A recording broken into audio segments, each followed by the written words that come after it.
Okay, here we are at the very front end of the International Space Station.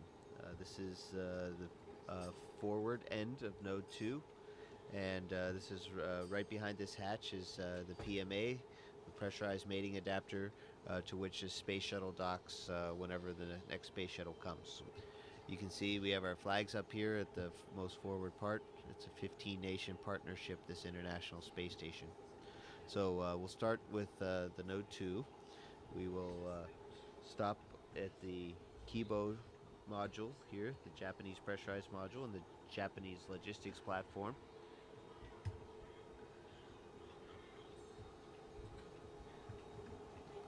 We'll stop back there in a second. We'll take a look in the Columbus module, pride of the European Space Agency, and our pride too. And then you can look down the stack, and you can see several other modules, and even into a little bit into the functional cargo block, the FGB, and then the service module. So it's a really big space station that we got. Welcome to Kibo. Please enjoy and relax in this brand new, the most spacious and quietest room in the ISS.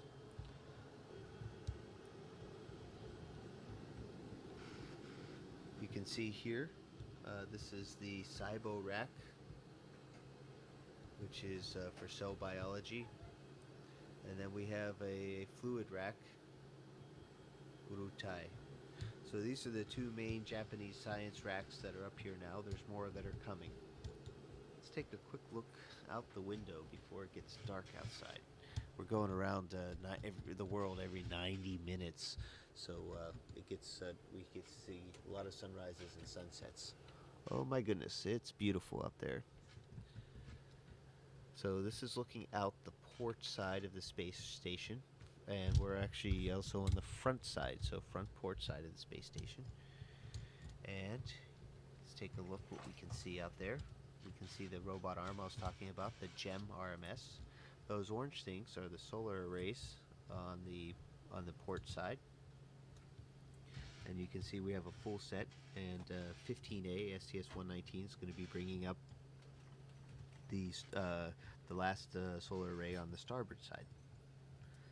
And take a look. There's our beautiful blue planet there. And looking at this and where we are, I'd say we're over the South Indian Ocean. You can actually see some icebergs down there. So we're actually probably between Africa and Antarctica. You can actually see the different shades of the blue water. Okay, so now fly with me. We're going to go to the Columbus module.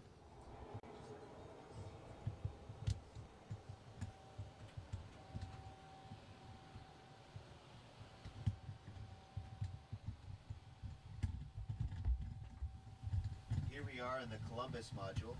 You can see it's also spacious. It's also cluttered because it's a great place to store things or temporarily stow them. It's not going to be this way forever. We're going to have it nice and clean pretty soon. We're flying back to Node 2. We'll take a quick look what else we have here. We have my work area. It's a little bit cluttered right now, but this is kind of my desk. It doesn't sit out horizontally, but it has everything I need on it. This are my crew quarters right here. You can tell has my name on it. And in fact, I can give you a tour real quick of crew quarters. This is what it looks like inside. There's a fair amount of room. We'll get has a standard space station light on it.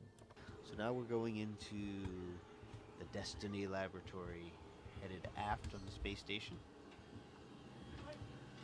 And there's my crewmate, Sandy Magnus. She's getting her exercise in for today. This rack is the oxygen generation system, and we have a few too many things on this rack, and we're in the middle of cleaning it off, not to interfere, but you can see oxygen, we're making oxygen, and when we make oxygen, we're breaking down water into hydrogen and oxygen, and the oxygen comes right out here. The water we're making either comes from the condensate from the air conditioning system, the water that's in the air, or urine. So this is a really neat regenerative life support system. And now we're going to go back into one of the first modules, Node 1, which is also called Unity. This is our pond or wall of water that's down here. We have different kinds of water, and these are called contingency water containers, CWCs. And you can see different kinds. There's water that you can drink, and water that you can use for other things like flush water or generating oxygen. Now here's the airlock. As we go, the Quest airlock. This crew lock is a hatch that goes outside into space. So you can see that hatch right there. In the meantime, we're kind of storing EVA related things here. You can see this is a safer, which is a kind of a jet backpack that we wear on the outside of our spacesuits in case we get separated from the spaceship. We can fly our way back in. I remember being a Capcom on STS-96 when I first saw these signs. That's pretty amazing.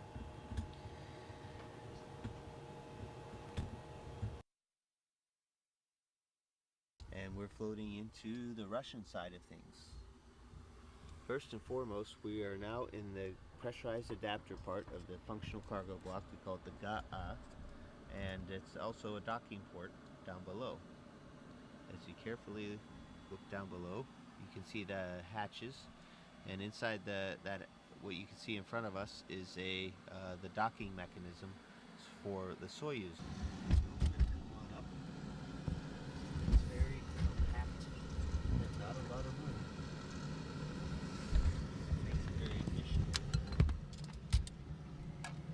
Now Yuri's been busy unloading the Progress. We just finished an EVA, so things here in the functional cargo block are very functional right now and very cargo-y. So you can see things are just really, really full here in the FGB. As we leave the FGB here and go into the docking compartment. Docking compartment is another one of those vertical looks, and it's a kind of a misnomer. It's not just docking compartment, but it's also a airlock. So Yuri and I went out in these two spacesuits a few weeks ago and went into open space and had a spacewalk. Continuing on down through here, we'll stop here on the way back, is our Progress cargo vehicle. The Progress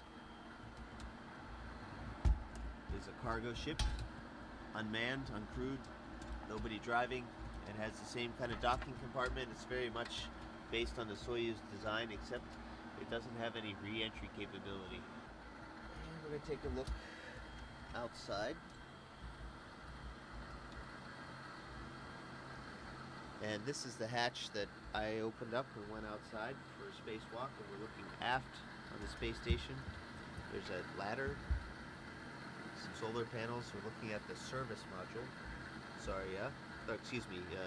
Zvezda, and looking at our beautiful planet Earth. Let's see if we can get a nice little view here of Earth.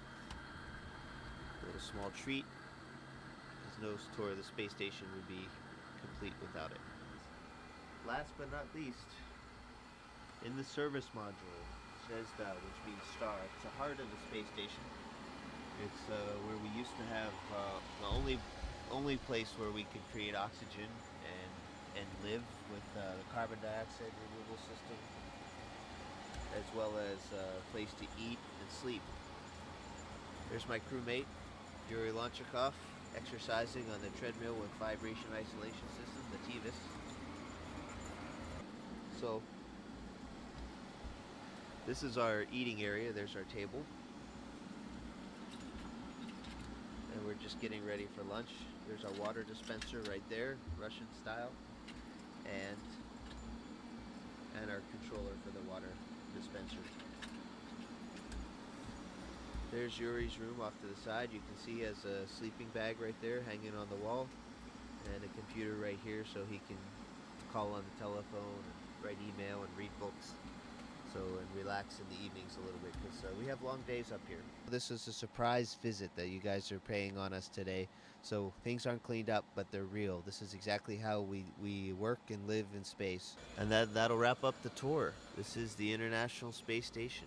A very good example of what human beings can do when when we work closely together.